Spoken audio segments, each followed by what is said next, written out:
Welcome to the Onside Podcast, a podcast on innovation-driven entrepreneurship. Join us on this journey as we amplify the power of disruptive ideas. Welcome back to the Onside Podcast. This season, we're taking a deeper dive into women's entrepreneurship in Canada, and we're highlighting women entrepreneurs and leaders who are working to make the startup ecosystem here more inclusive and really driving change. These fireside chats are being brought to you as part of our Onside Start Now Incubator project, which supports diverse and intersectional women across Canada to start and grow their businesses.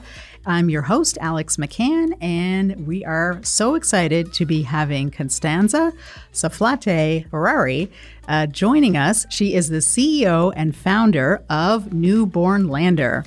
She's a passionate entrepreneur and advocate who is dedicated to empowering immigrants and driving social impact. Constanza's company, Newbornlander, is a successful for-profit social enterprise specializing in slow fashion and accessories for babies, and is committed to creating employment opportunities for newcomer women while promoting sustainable and ethical practices. But there is more. She has also been a delegate with Canada to the G20 Young Entrepreneurs Group. She's an inspired immigrant woman from 2023 We Care Foundation and the winner of the Tales of Triumph 2023 from Canada Post, which I did watch, which was excellent, and many, many other things. She also was a participant on Dragon's Den in 2023 and securing an opportunity to pitch and seek partners for her business at Newbornlander. So Constanza, welcome to the show. Thank you so much, Alex. We're so excited to have you here, and I'm in the studio, and you're in Newfoundland. Today in Halifax, it's feeling a bit like Newfoundland. It was a bit rainy and dreary today, a little overcast for this time of year, but not to worry. We're really looking forward to learning more about Newbornlander, and I'm curious about how you decided to move from Chile to Newfoundland. Like, how did you decide to move hemispheres? We'll get to Newbornlander, but how did you get to Newfoundland from Chile? What drove that? Well, was my husband Thomas. We was really young at that time. He came here to Newfoundland to make an internship, and he came back with the idea to come back to Newfoundland, Canada. And which I thought could be interesting. I was 26 years old, 25 when he told me. So you're pretty young, pretty dreaming. Let's do it. And so that brought me here. Interesting. And you've been in Newfoundland for a while. And what was your family like back in Chile? And what made you? Because I think you said that you had some background as a lawyer, and what drove you to kind of think about, creating a company like Newbornlander? And we'll get you to tell people what Newbornlander is. Yes. So, first of all, I back home, I was starting my career as a lawyer, as a commercial lawyer in the Bank of Chile. Before to work in the Bank of Chile, I used to go to the court to fight against the bank. and then they hired me to be in their side. So I was starting a really successful career, I think. And then moving here was totally unexpected. And to find what I found at the time, to be honest, I believe that when you immigrate to Canada, especially when you have a professional background and you see, this call from Canada, because also it is a call there from the country saying we need young people, we need lawyers, we need doctors, we need nurses. So I thought okay, let's do it. Why not? They are calling, we are young, professional, let's go and try.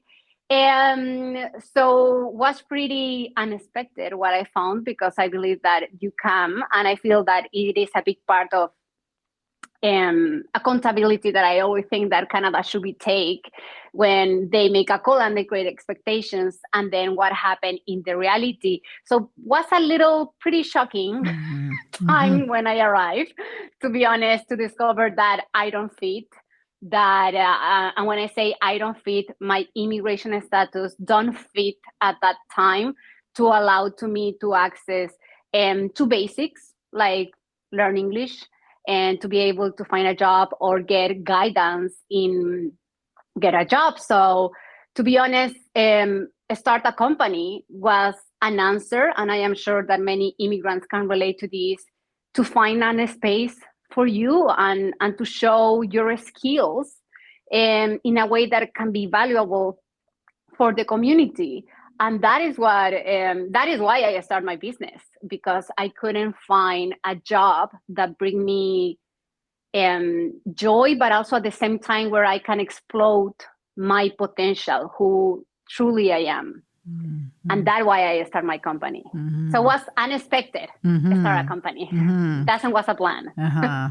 So you come from Chile. You're with your husband and your family, and it's not quite what you were expecting. And you kind of had to make some decisions. It sounds like, what are you going to do? How are you going to make yourself show up and have a little bit of control over your life. Yeah, I think a lot of immigrants can relate to that. I'm an immigrant myself. I'm now a Canadian. I'm very proud about that. But being an immigrant is tough, and you're trying to figure out where you are and what you can contribute, because you feel you have a lot of things to contribute. So what was it that gave you the idea to create Newbornlander? I know you have kids, but how did that kind of come about? Yeah. So, well, first of all, when we moved here was just Thomas and me, and I have my children here. And when that happened, I was working at a Starbucks at that time. I will share that my experience working in a Starbucks, which was my first job, was amazing because I learned English there. So a friendly environment, friendly people. And so I learned English as a child learned. I just absorb it. I don't know the rules. I don't understand the verb to be yet. And so I just learned. And then I was in my maternity leave. And I decided, okay, I love Starbucks. However, I already know how to do coffee really well. And I want to do something else. I think I can give more. And so then I was like, okay, could be a business. I don't know about what. And then I remember I tried to find a bandana bib for my 4-month-old. I found one was really ugly, expensive, and not useful. And so I thought, you know what? This is a piece of triangle. I can do better. I mean, if I will do a bandana bib, I will put a towel in the back. I will put baby snap. I will choose a nice fabric. So, okay. So with the tips that I saved from Starbucks, I bought my first domestic machine, couple of fabrics, and I start to watch videos in YouTube to learn how to use a machine, because I never touched a sewing machine before. And I discovered, and I feel this is one of the amazing things for immigrants, I was able to discover that I have a great gift. I am a good designer and I am a good sewer, really good. And was like, okay, then. So I will start to sell this at the farmer's market. And I remember the name of the company, which is amazing. I love it. Everyone love it. And was like, okay, so if you are in Newfoundland, you're a Newfoundlander. But we want to do things for babies. So babies, newborns. And then I started brainstorming in the kitchen of my house with my husband. And Thomas say well, newborn, Newfoundlander, Newbornlander. And we're like, oh my God, that it is. That would be the name. And that is how Newbornlander started. And I love to say this because many entrepreneurs believe that you need to be an expert in the field, in the industry where you are trying to start something. And that is not true. You don't need to be an expert. You will need to polish yourself in the time, but I didn't know nothing about textile. I didn't know nothing about babies. I was a new mom. That was all. And all new moms can recall in that you don't know what you are doing. So was that state, and all that at that time, which was really vulnerable, really creative time, by the way, because as a new mom, you're solving problems every single day. You try it your best with love. And that is how I found okay, will be a baby store. The name will be Newbornlander. I will start with the bandana beads. I will start to sell at the farmer's market. That was the starting point. Mm-hmm. Interesting. That's interesting. I love how you just saw something and you were like, I can do this, or I can do this even better. And I love that you said that you just started like looking on YouTube on how to do things and figure it out, and that you didn't even know how to sew, and now you have this whole company. Yeah, and I didn't know how to design either, and was a discovering for me when I realized that, oh, you can buy patterns and follow instructions. I didn't know, so I designed everything by myself, which was beautiful. And I feel that is one of the beauty when you don't know about industry. You set up everything under your values, under your guts, under your, and then you build something that everyone is like, so how you create a manufacturing in Newfoundland, and it is that sustainable, and you are transparent, and you have good quality products, like the supply chain, it is transparent, is good, like that is possible.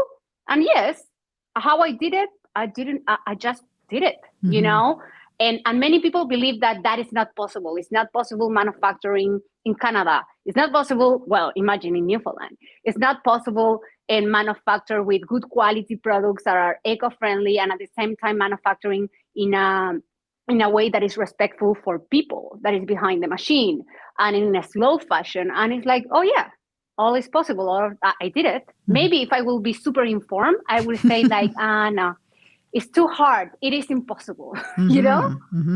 It sounds like you came at Newbornlander with we call it like a beginner's mind. Like you didn't know anything, so you weren't held back by anything. There was nothing constraining you from pursuing what you were interested in, learning a little bit more, trying a few more things. You weren't locked in to the patterns, that were probably laid out, previously or had been there before. That's interesting. Yeah.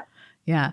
Well, what were some things like, you talked about, how you just tried some things, and you're talking about having the slow fashion and the respect for the, for the women who are working for you. What were some things that surprised you about starting a business in Canada? Like, were there some things that you just weren't expecting? Like, what were some things that kind of surprised you? And then I want to ask you about some things that, were some early wins. But first I want to hear about what surprised you. I think what was really powerful to me to see, to prove, and to use was the powerful tool that business are itself. I never realized such the huge impact, not just only in myself, because I can tell you that I found healing in my company for my journey. And the impact in the life of the women that work here in Newfoundlander, and the impact in our community that Newfoundlander create. And we advocate and we lobbying with provincial government to remove a policy that was kind of blocking the opportunities for immigrants to incorporate their business if they don't have permanent resident. When in the other hand, getting your permanent resident doing business, if somebody can tell me how many people do it, and it was straightforward and easier, like please let me know. Because it is not reasonable, let's say that. And so then I cannot get my permanent resident doing business. But if I have a business, I cannot grow it because I cannot get my permanent resident, which is crazy, because as an owner, as a business, I can provide the permanent resident for my employees, but to get the permanent resident to me, it is not reasonable. I mean, it doesn't work. So we advocate a lot, and the change happened. They remove a policy. And I will tell you, this is one of the beauties of Newfoundland and Labrador. And I will say about Atlantic Canada, probably, to live in spaces where get access to talk with politicians, with people in position of power is possible. And many times it's not that they don't want to, like, it's that they didn't know maybe about this concern and problem. And as soon as they learn, that was my experience. I don't think everyone is like that. I have the lucky to talk with the minister, Sarah Stubbley, but the way today, she is the Minister of Immigration. So I am a big fan there. And she learned, she advocated, she removed it. So, and that was for me, like, okay, so Newfoundlander is powerful. Newfoundlander is speaking about problems and concerns, and we are making change and educating our customers. Our customers are 95% Canadians, right? Maybe more. And all of them relate to the problem. So I love that quote that say, it's not your fault, but it's your problem. And when people buy in Newfoundlander and understand who we are, they also understand that they are part of the solution. And we will not be solved the whole problems in immigration. I know not that, and I don't pretend we are not a superhero. I know that, but we can alleviate this problem. And I feel we are a good example to employers. Again, I love to be a for-profit social enterprise because people believe that social enterprise is designed and born for non-for-profit. That is not true. Private need to play a role. This is not about money. We are a small business. Are always in Newfoundlander, the publicity that we had exceed the size of business that we are. And that is because the social component is so powerful that truly touch the community and the system as well. So that was my big realization of like, wow, Newfoundlander is not just a business. This is a platform of change. I love that. And I've known a few other entrepreneurs as well who, maybe they came here, they were in school, they're not permanent residents. Maybe they have a visa or something. They're trying to start a business. They're starting a business, but then they run into a roadblock because just like what you're saying, they couldn't get their permanent residence. And if they can't get their permanent residence, they can only stay for so long and they can only grow the business so big. So I think that is a huge accomplishment, and kudos to you to being able to reach the people that could have an ear to listen to what the problem was that was preventing you from not only seizing your dreams and creating the company, but also, by the policy change, you're helping other immigrants that are coming here trying to start businesses and grow businesses and contribute to the economy and hire people and all those kinds of things. And so I think that's really commendable. And you're absolutely right. I can see your passion about the social aspect of what you're doing in Newfoundlander, not just making products and selling them. Tell us a little bit about some of the women that they're working with you. I know you have a passion around the folks that are on your team. Yeah. So the women that work with us, they are in immigrant women's and refugee women's, and all of them was outside of the labor market. I feel so far I never hired someone with good English either. And so when I started Newfoundlander, I was like, okay, so I didn't know how to sew, and now look at me. I am really good. I didn't know how to speak, and now look at me. I can speak English. So how? Well, working, every day working. I believe that when you give the space and give the opportunity to others to show in their best version, it's nothing that can stop them, to continue believing in themselves and believing there is opportunities there. And that expectation, when I talk at the beginning, it is that the expectation that the country have, and I love Canada, and I love my province, and I wish that I hope that any other immigrant or refugee, and especially women, that I would say our journey is different than the men's. We will get later the job when we need to stay at home with the children many times. And so our journey is totally different and more isolated. I hope none of them get the experience that I have, where you don't feel worth it, where you don't feel capable, where you feel lost, where you feel that you are not anymore yourself, where the system put you a role. Like, you will not be anymore a lawyer here. You will be a cashier, you will make coffee, or you will clean. And I was like, okay, I mean, fair to start. But I asked about put me in a position, like in a law firm, put me there to clean or make coffee. I will figure out how to show myself and go up. But even that opportunity was like, no, it's like, you are not anymore that, forget that. So I hope to bring back, we have that expectation when we come is not there. And what if I can offer that? And what if I can tell you, I don't care where you come from. I don't care if you don't speak English. I don't care if you don't know how to sew. I will teach you.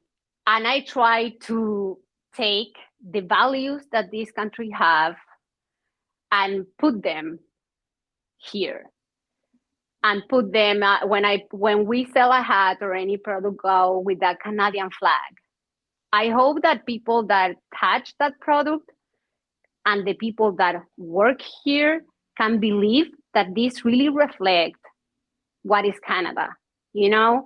And it is that experience that I hope to change in the life of that women's. Even if they move to another province, they have a good, you know, memories about Newfoundland.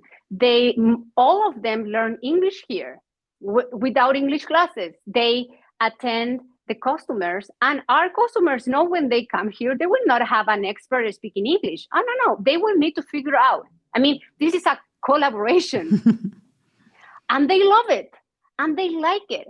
And when we go to shows and things, or even here in the store, when somebody brings somebody else, another friend, you know, to buy a Newfoundlander, and people can tell the story. People is telling the story. People understand what they are buying. People understand where they are. And that, as an owner of business, that is the point. That is where you sell. People understand the why. You know, what we do hats. I mean, it's nothing sexy about that. And that is happening in Dragon's Den too. Like, okay, I will go to Dragon's Den national television to sell hats. Who will invest here? Mm-hmm. But it was like, no. If I am able to touch humanity here, they will feel it because they know the pain, because many of them are immigrants or their parents or their grandmother, and they know what it is. And if I am able to touch that humanity, they will invest in me, in ourselves, in our company. And that is what happened with every single client. And the experience of the women that are here, we are family, we are friends. And I always say I am not professional standard Canadian that is like, oh, you create relationship, but it's work. Yeah, but also I am Latin, so I like to go further. I like to learn the process of immigration. I need to know, because that is translate in their performance of work. I cannot pretend that with a sewing machine, they will be healing and good. No, here is the story behind. I understand that, how I can help you. And for that, I need to go like deeper, you know, and so far, I always tell all the employers, and I moved to Newfoundlander last year in October. How you can explain me that in 7 years, this company was thrive with me in a full-time job, raising 2 children, working in the weekends and in the nights? How happened? How you started at home with $360, and today we have a commercial space, we have 5 full-time employees, and how, if I was working in another place? Well, I will tell you, thanks to my team. Because when you give opportunities to people, when you believe in people, they love this company as their company. This is their company. And they know that after them, which I hope, it's funny, for me, when they leave, I win. I win because or they started a business or they move to a place that value their past skills as a professional, or I don't know, like it's for something better, right? So they know that a new woman will become after them, and that women could have a similar story like them. And we are creating a space for the ones that are coming. And I always tell them, like, we are preparing the space for them. We cannot fail them, you know? And I feel that is the spirit, and that is what keeps us going every day.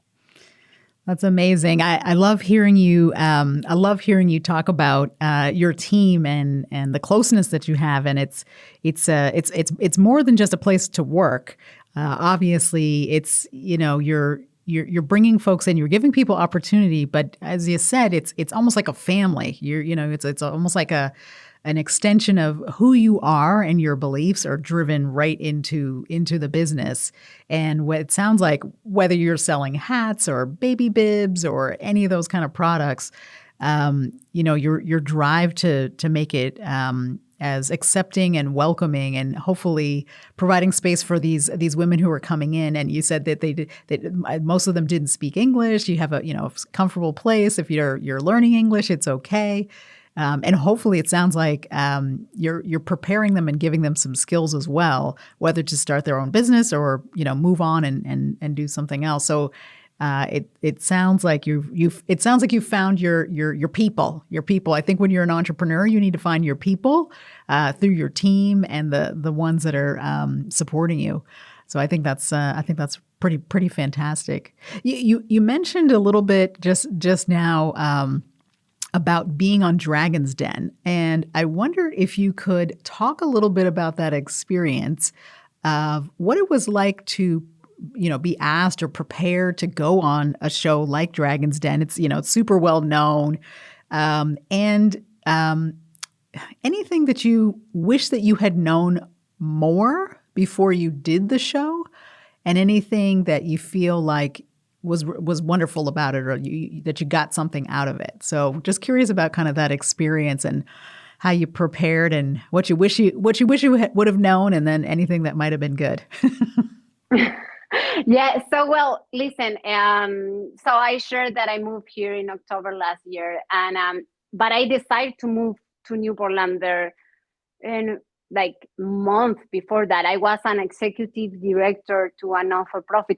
So my transition, I need to prepare a succession plan. It's not like, oh, no, I will leave now. No. And so in that process to leave in the non-for-profit sector and move myself full-time to Newbornlander, I thought like, I need to do something big, because now I need to create my salary. And before that, instead, I don't work full-time in Newbornlander, so I didn't thought that was fair to pay myself when I was not part full-time in the team.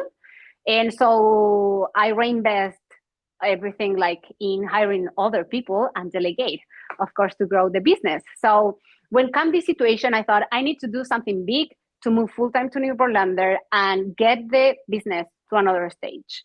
And appear an email, are you ready for Dragon's Den? And I was like, well, I think so. I think I am ready. It's funny because to learn English in the entrepreneurial industry or system, whatever, I play a lot Dragon's Den at the time that I was sewing in the weekends and trying to learn the vocabulary. So I was a big fan, and I always thought like one day I will be there. This will be possible. And that is exactly what happened. I applied. Everything was so fast. And the process is really easy. You fill a form. I feel what catch them was, one, we are a for-profit social enterprise. And two, the story. They love the story. So we get engaged. And I am a person that I prepare myself in a way. Like my philosophy is like, you will do, doesn't matter what, whatever it is in your human capacity. Anything that take in your human capacity, you will do it. After that, it's not your business.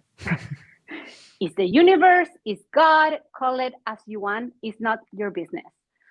So to prepare, I create a Dragon's Den NL. So I thought, okay, I need to start to feel comfortable telling my pitch to people that I don't know, and they are experts. And so I created the Dragon's Den NL. So I choose different people that was expert in different areas. And they was not my friends.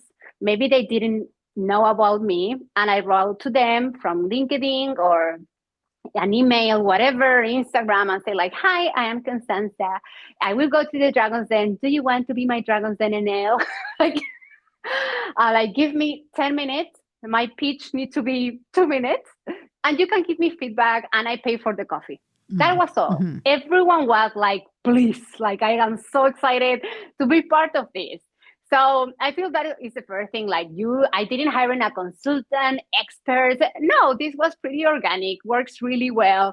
And I met wonderful people that today they are part of my journey, and I learned so much.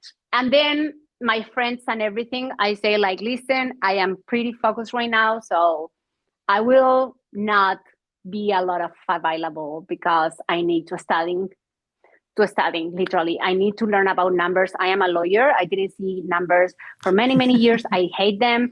My husband spoiled me and he helped me in the accounting and everything. So now I will need to do it because I thought if I go, I will go alone. The company is mine. And if I go with a man next to me, even if it is my husband and I love him, and people used to think like, oh, he's the expert. Oh, and I was like, this was me. My family is part of this, but the one that saw until 5 a.m., the one that wake up at 5 a.m., and the one like was me with the support and help and love of my family. So if I go alone. So, well, I go with them, but I was the one that was speaking. And I want to be the one that was like, what is your numbers? And know really well my numbers. So was prepare my past, my present, and my future in business, which is wonderful, which I will recommend to any entrepreneur to do because what's real life, I need to do it under pressure. So what's beautiful. And yes, so I give all myself and I am actually, when I saw the episode, I am really surprised of my delivery, like my communication. I don't speak English. When I am nervous, my English get trick something like that. And then my body, like my communication, my body, and I was so happy. I did everything that I can to be my best version, and I think I give it and was good. And so I enjoyed the process. I love it. I don't think it's nothing that I will change, and because again, I did everything that I can in my human capacity. So it's nothing to regret or to say I would change that. I did everything. I love it. I love it. Well, I watched your Dragon's Den episode, and you were fantastic. You were fantastic, and you had the little baby models kind of come out and kind of get ready and everything. So you were pretty fantastic at that, and I love that you really decided to make sure that you were the person who was going to be the face and come out there and answer all the hot questions and the hard questions, because Dragon's Den is not usually easy. They're kind of waiting for you. I mean, they're rooting for you, but they're also kind of like waiting to get you. So being confident and getting out there and being prepared, that's super important. If you were going to recommend to any women entrepreneurs or immigrant women entrepreneurs some additional things around like pitching or telling your story, we run some programming at Onside through the Start Now Incubator around telling your brand story, crafting your narrative. Is there anything that you would recommend to them on how to do that?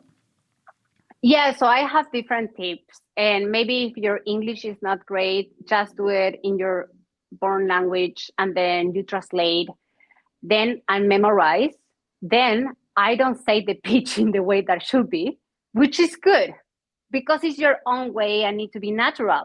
But you already absorb some keywords that you will use, and that give you confidence. Then don't be shy or feel shame. You need to tell your pitch to many people that you don't know and seek for feedback. I mean, feedback is a gift, right? And the other thing is like, I talk a lot in the mirror. Like I know everyone hates to hear your voice. And then like, you are like, that is me. Like, and also see yourself talking. Sometimes it's like not comfortable.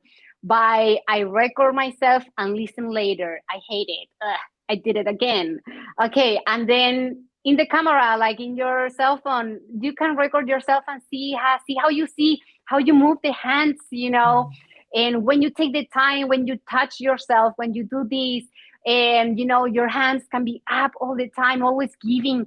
And I feel like that as much as you practice is the only way to feel comfortable. And I believe that whatever we do as an entrepreneurs is all the time go outside our zone of comfort.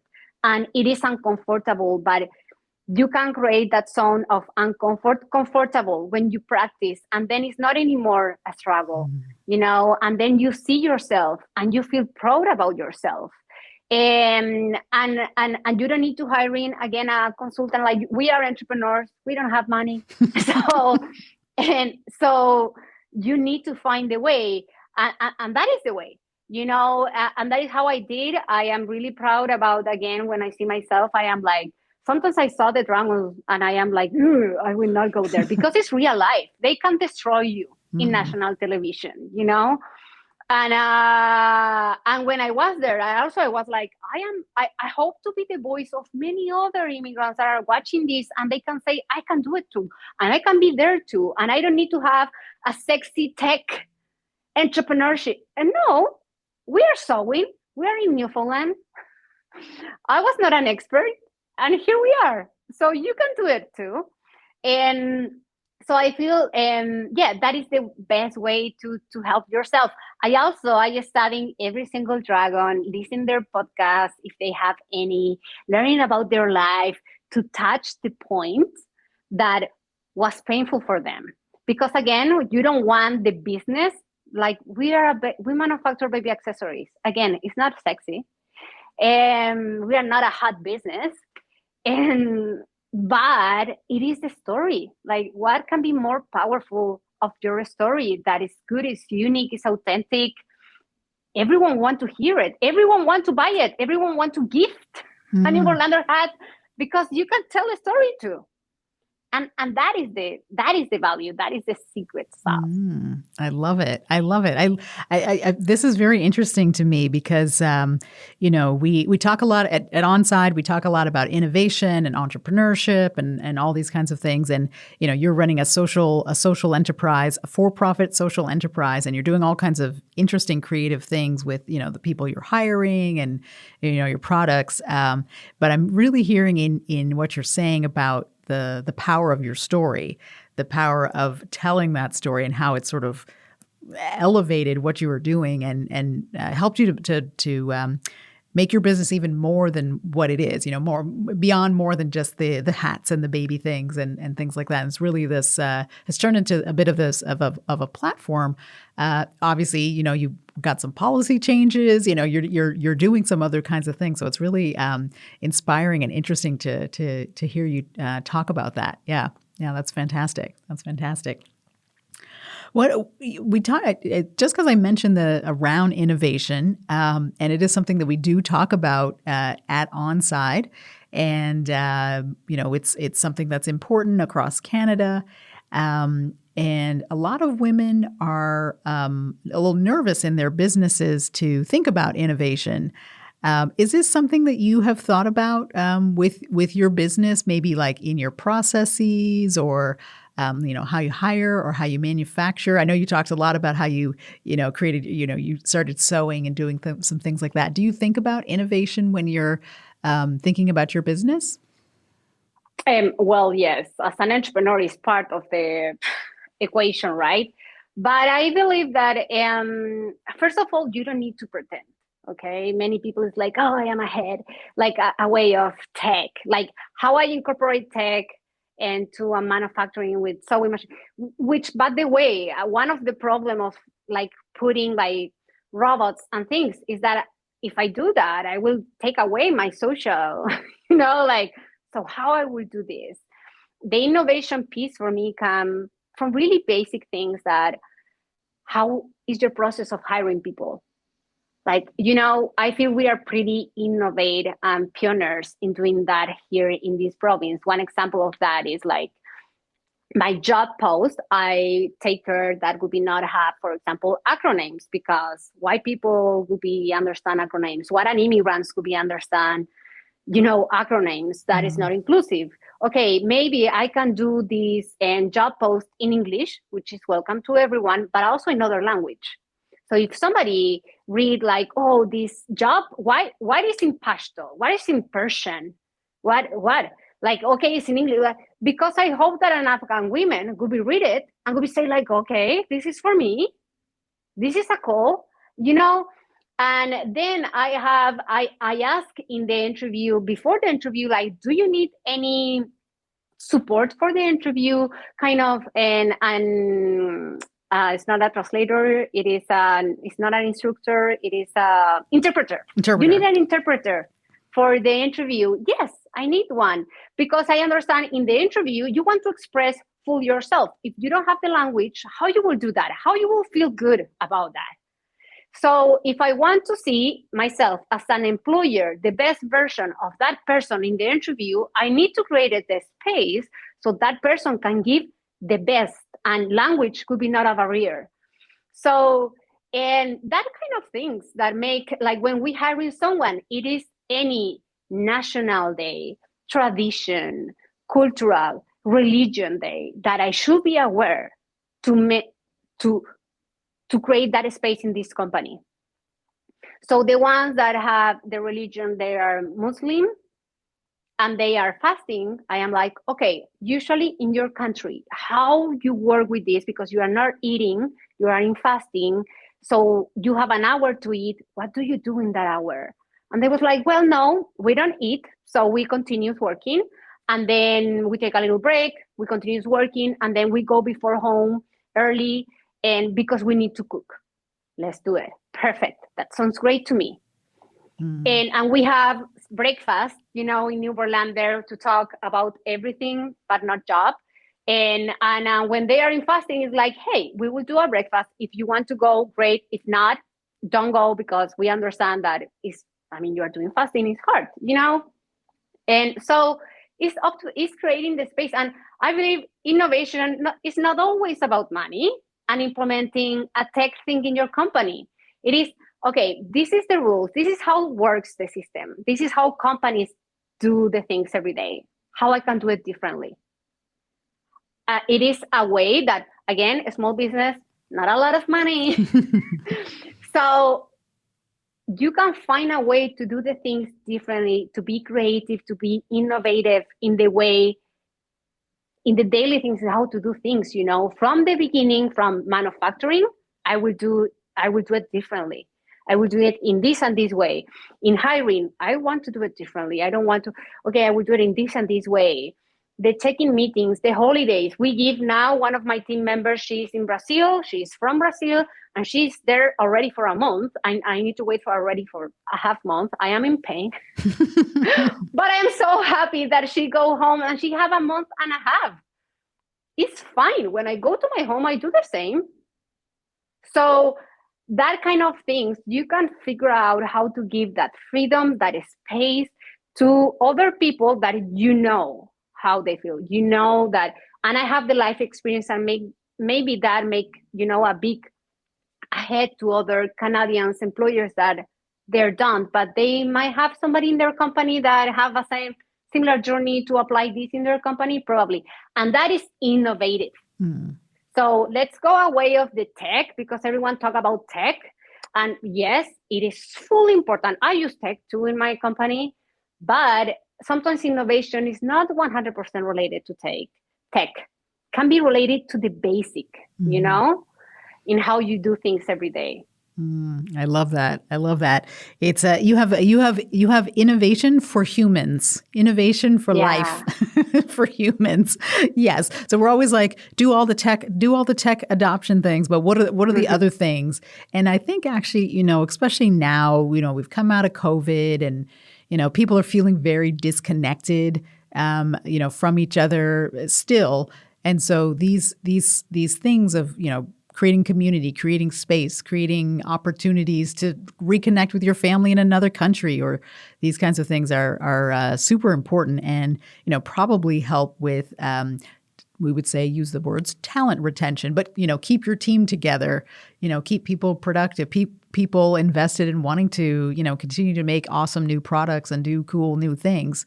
If people are connected, they feel like doing new things. If they're not connected, maybe not so much. Well, what are some things you have on the go that are like, happening? What are you looking forward to? What are you looking forward to for Newfoundlander? Okay, so breaking news, big news. I cannot say yet where it comes from, but because it will be a press release hopefully soon. But Newfoundlander will be open a settlement employment program for refugee women. And we are looking for impact a large number of refugee women. We will provide innovative ESL classes. That is innovative because we'll be focused in industry. So it's manufacturing, it is selling, and it's not about the verb to be and the weather and Christmas and Halloween that, to be honest, you don't get a job like that with that. So, and this would be English classes that will be help you to get the job. And this program will be have sewing classes. What I want is that working in the non-for-profit sector and with refugee women, many times what we offer to them, it doesn't solve the real problem. It's not that these women, many of them are not able to enter to the labor market. It is that they need to find their self first, kind of come back to their self, to trust, to be empowered, to believe that they are worth it. And with the experience of Newfoundlander and the non-for-profit sector, can this big idea that we pitch, that we was here, somebody invest in our company to make it happen. So soon you will see here in Newfoundlander and a big program for a lot of refugee women, something that I always dream, but I always believe that it can be only just in the non-for-profit sector. Now the private play a role. And Newfoundlander is one example of that. I believe in the social cohesion between private, the government, and the non-for-profit sector and the community. And I will not say that we will be successful. We will try. We are trying to be innovative and try something new. And the women that will be graduated from this program will become with a Newfoundlander refer. They will be working with us here. They will be training our sewing machine and making our products as well to be connected to the private sector and in selling, in manufacturing, in starting their own business. So that will be happen. And in the coming month, we will start with the recruitment now soon. And when you believe, and sometimes I will tell you as the owner of a social enterprise, I believe that the system is not ready for me. Like if I go to the bank, okay, your sales are great, but where is your profit? Oh, well, I reinvested in people that nobody believe on them. Like, okay, but where is your profit? I like the profit, And I am a for-profit. I don't fit.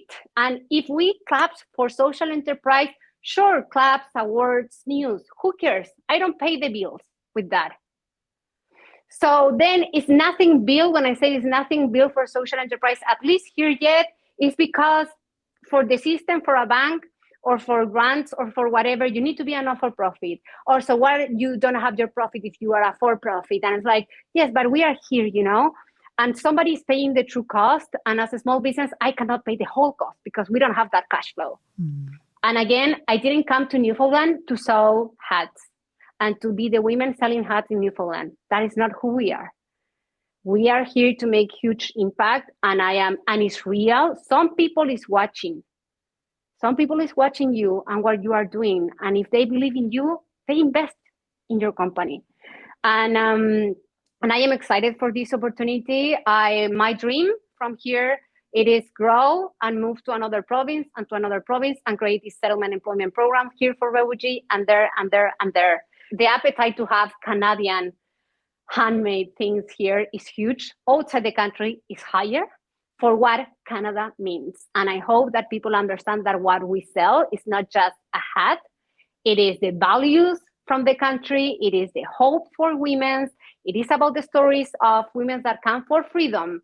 And many times the system is not able to provide that. And if we can do it here, we will do everything to do that and to pursue that. So I am super excited. Wow, that was amazing. I'm very excited about your new upcoming program that you're going to be running as you're part of your social enterprise focused on refugee women. I think that this is fantastic.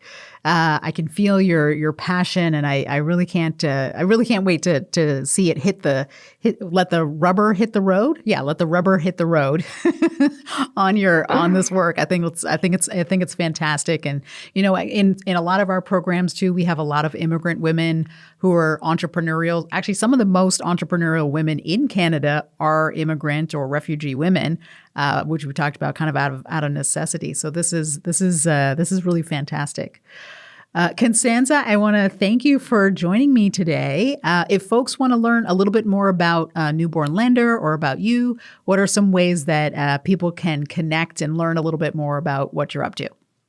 Yeah, so we have a beautiful website, which is in newbornlander.ca, and there you will find our information and email in social. Follow us in Newfoundlander. Now come Christmas, so we hope to have the support of the community. We ship across Canada and also USA, so there you can find everything what we do. We customize a lot. We send letters if you need to send somebody a gift to other person in another place. We have everything set up, and to give you a good quality baby accessories handmade in Canada, but most important, to help all these women that are arriving to our country and provide them an opportunity and to reinvent themselves. So awesome. I love it. I love it. I love it.